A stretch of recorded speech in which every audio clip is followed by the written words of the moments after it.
So I've been sitting here for the last couple of days trying to figure out how to put out a video about these, what I'm going to call almost communist level tenant protections that have come out from the provincial government while I was away for the last couple of weeks. And I'm really struggling with how to get that messaging out there.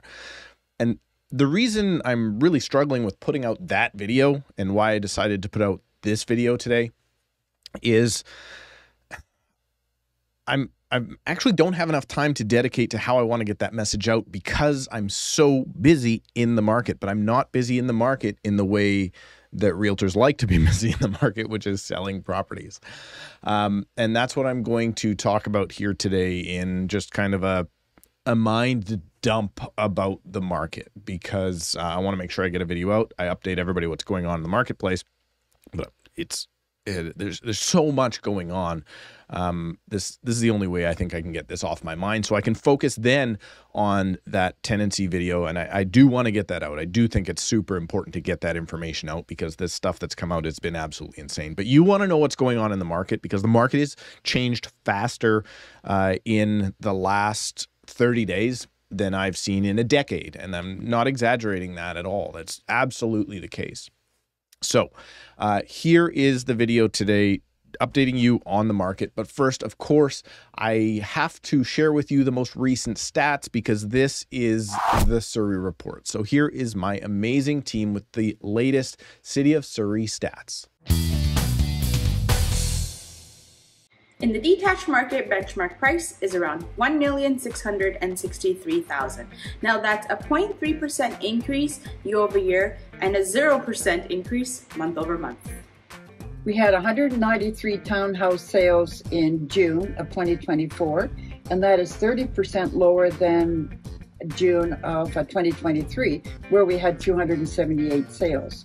The benchmark price for townhouses this June is $883,900, and that is 0.4% below month over month and 0.5% below year over year. In the condo market, we saw 222 sales in the month of June, which is down 14.6% from 2023, where we saw 260 sales in the same time period.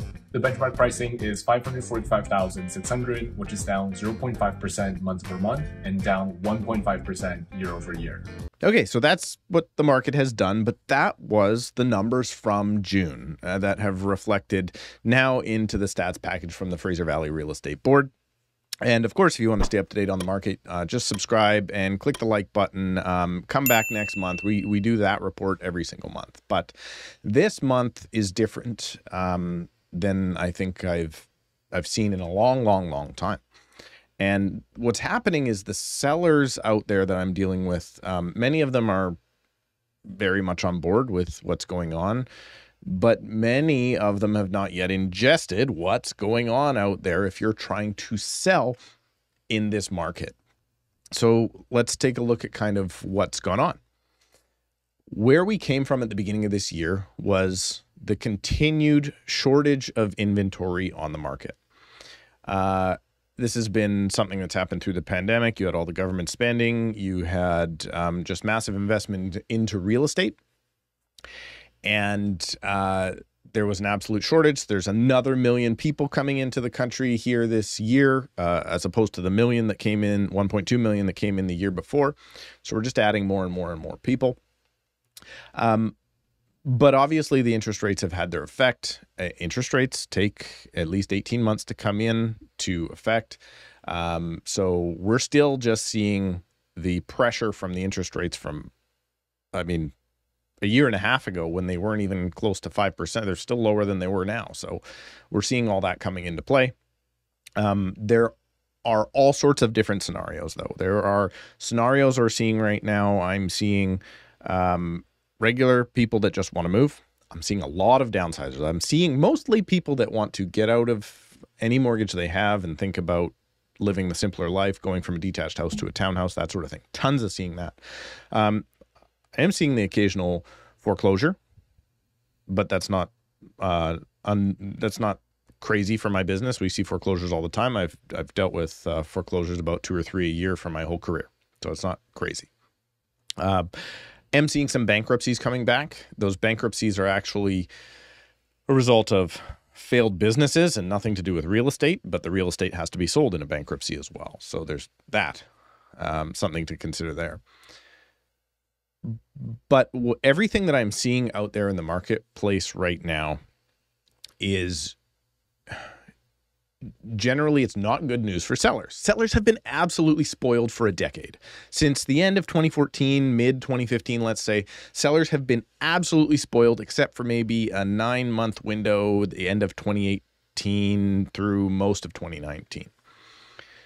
That was a time that was a little bit tough. Interest rates are going up then as well. Then COVID hit. You know what happened after that. So sellers have been absolutely spoiled. So now they don't want to hear that the market is tough. Let me give you some ideas of evaluations I've been doing and how much inventory is on the market. If you follow this channel, you know inventory on the market is the #1 indicator of which way the market's going. 0 to 3 months of supply is prices going up. 4 to 5 months of supply is prices staying flat. 6 and really 7 months of supply or more is prices coming down. Now, those prices do have to, those months of inventory do have to stay elevated for long periods of time. So it has to be 3, 4, 5, 6, 7 months of having elevated supply before prices really start to come down, which they would eventually. But prices coming down are stickier than prices going up because a lot of sellers just want to try and sell and don't need to sell. So, I mean, to think that everybody just has to panic sell is not really the case. So prices coming down happen slower than prices going up because the need to buy is much more, I guess, important. If you have to put a roof over your head, if you have to move to a city, it's way more important that you purchase than you sell. So that's why prices are sticky coming down. But think about these numbers of months of inventory as I'm doing evaluations. I recently did an evaluation for a condo in North Surrey, and there was 316 listings on the market, and there were 17 sales in the last 30 days. That puts us at like 18 months of supply. I recently did an evaluation in a South Surrey townhome, which are still actually a fair amount of sales happening. But this particular kind of micro market for this particular townhouse, 14.5 months supply. I did one evaluation of just overall condos, 2-bed, 2-bath condos in Wally about a week and a half ago, 22 months supply. This is what's happening out there right now, just because we have a glut of listings. We now have double the listings on the market right now than we did at the beginning of the year. So what's going to happen? Well, if you don't have sales to eat up those listings, you're going to have prices come down eventually. There will be people that need to sell. There absolutely will be people that need to sell. But sellers now have to make a choice. You have a choice to, do you want to sell in today's market for today's prices, or do you want to not sell? And then the question becomes, if you don't sell, what do you have to wait to do? Or how long do you have to wait to get the price you did want? Could be 9 to 12 months, I think. Could be 4 years, 5 years. Very possible situation. If you want to sell in today's market, you are going to sell for less than the numbers say you are. It's just the way it is. And there's not a lot of sellers that are liking that news right now. But listen, this is a marketplace. There are times when it's beneficial to one side and it's not to the other. This is one of those times. It's just not the time we're used to, where sellers are always making money. So if you're looking to sell in this market, you have to be serious about it. You have to go, okay, listen, the last sale was $595,000 for whatever it is, my condo. I'm probably going to sell for $5,000, $10,000, $15,000, $20,000 less than that by the time I go to sell. Here's the issue, though. The issue is everybody wants to try that high price, and right now that is screwing sellers. Let's say last house sold for $1 million. So I'm going to put, I know the market's not very good, so I'm going to put my property up for $999. But that property sold 45 days ago. And since then, there's 15 active listings that have come on that are comparable. And they're listing at $5,000 and $10,000 and $15,000 less. Well, if you're not coming on, in this example, at $979 or less, you're just going to be the one that sits on the market, period. I mean, there's those 10 out of 10 properties. There's those beautiful places that people will always buy. But most people bringing their property on the market right now are not prepared to be that 10 out of 10, that perfect place. And you have to be that perfect place, because if you're not that perfect place, your price has to be the perfect price for a buyer who can pick from 316 active condos in your marketplace. You can hold on to your price all you want. If there is 316 to pick from and only 17 sales, the buyers have the power in this market. You have to get used to that. So I guess the reason I want to put this message out there is I think sellers need to understand, and they need to reevaluate what they want to do. If you're going to wait for that price, I think you're going to be waiting for a long time. It's probably the way it's going to be for a bit. And if you're serious about selling, or heaven forbid, if you're in one of those situations where you have to sell, like you can't hold on anymore, your interest rate went up, you're leaving the market, you got a job somewhere else, you are selling. Maybe it's an estate sale, maybe you're an executor, and you are selling that property. The option is not to stay in that property. Then you better get serious. And you better be the best price thing out there if you want to be the one that sells, because I don't see this market coming back. I do see an interest rate likely next week, interest rate cut, but that's not saving anybody. We need 5 or 6 more interest rate cuts before that saves anybody. And then we need that to work itself through the economy, which will be another 18 months down the road.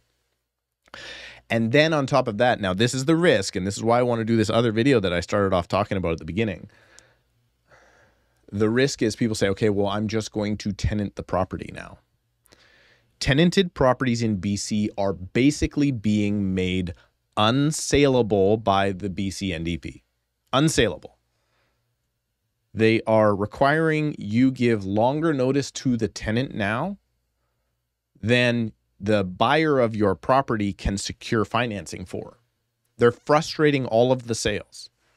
They're making it, if I'm offering on a property right now, as I'm recording this, July 17th, and I get the conditions off of that property before the end of the month, and we serve notice to the tenant, I'm now not moving into that property until December 1st at the earliest. And that's if we do it before the 1st of August, which would then kick it into January 1st. Who wants to buy a property in August or July and move in January 1st? David EB says that's the way it is. So that's why, anyway, don't tenant your properties right now. I'm actually considering selling my my tenanted property as a result of these level of rules. Thankfully, that property is worth a lot more than I paid for it. But there's a lot of people that have now had the goalpost moved so far that that's not the case, because the government's in here trying to basically take away your property rights. But anyway, that's my own personal. I'll save that for another thing. I want sellers to know that if you're up in 10, 15, 20 months of supply, don't just try and get your price. Don't just test the market. That is not what is happening right now. The buyers have the upper hand. And now let's switch this around. If you're a buyer, take the opportunity, see the properties you want to see, understand the good spot you are in right now. If you are that person that wants to go lowball on properties, it's going to be a lot of work. But there will be some sellers right now that will give in to lowballs. There will be. There's not many of them. There's more people just testing the market, hoping. But you also have to understand that there's still all these agents, particularly we're seeing it coming out of the Vancouver board agents. There's still all these guys that are underpricing properties and demanding over asking, and it's just a silly game. So there's opportunity out there for you right now. If you're a buyer, there's massive opportunity out there. There is houses on the market that are $100,000 less than they were just 3 months ago. It's the way the market goes. It shifts. And at some point, could be 6 months from now, could be 5 years from now. At some point, the market will shift again and it will go through the roof because we're just pumping crazy amounts of people in here. Interest rates will come down, economies will adjust, wages will go up. Whatever that is, it will take off again, and there will be people that go, I should have bought then, whenever that is. There are options out there for buyers. There are so many options out there for buyers, and the problem with options for buyers is then they don't buy because there's just too much to pick from. So it's the other side of the double-edged sword. That's actually a good reason why the market slows down, because buyers have so much to pick from, they can't make a decision on what they have. When before the market was crazy, they would have to offer on that because otherwise they would miss it. And next week, the other one would be another 10 or 20 or 30 grand more. So that's what's going on in the marketplace. If you're going to come on the market, expect that you should come on the market as the cheapest listing within your comparables, unless you have something that's like stellar. And trust me, this is one thing I guess I should, maybe this will get me in trouble with all of my sellers. I've never had a seller that didn't tell me their property is the best one on the block. I'm telling you right now, the buyers are saying not only your property has to be the best one on the block, it also has to be the best price. It also has to be the best price, meaning the lowest price for them. So we have managed recently to get unconditional offers still on things that were priced correctly. We have managed to string together these crazy subject to sale deals that are going on. And we have had a lot of deals fall apart just because the buyers have the choice. They feel like they get cold feet and they walk away because maybe something better deal will come along tomorrow. So if you're a seller right now, you are not in the driver's seat. You have to do whatever you can do. I'm going to leave you with this thought. As a seller for the last 10 years, you got competing offers. Now, you as a seller are competing for offers. You have to do whatever is best for the buyer. You have to, instead of the buyer coming in unconditional now and giving you whatever dates you want, you have to give the buyer whatever dates they want, and you're probably going to have to work on their price. Maybe you're going to have to throw in some included items. Like, who knows what you're going to have to do? You're going to have to look at 10-day conditions. You're going to have to look at 12-day conditions, maybe more. Compete for offers. That's what you're doing because now the buyer has the upper hand.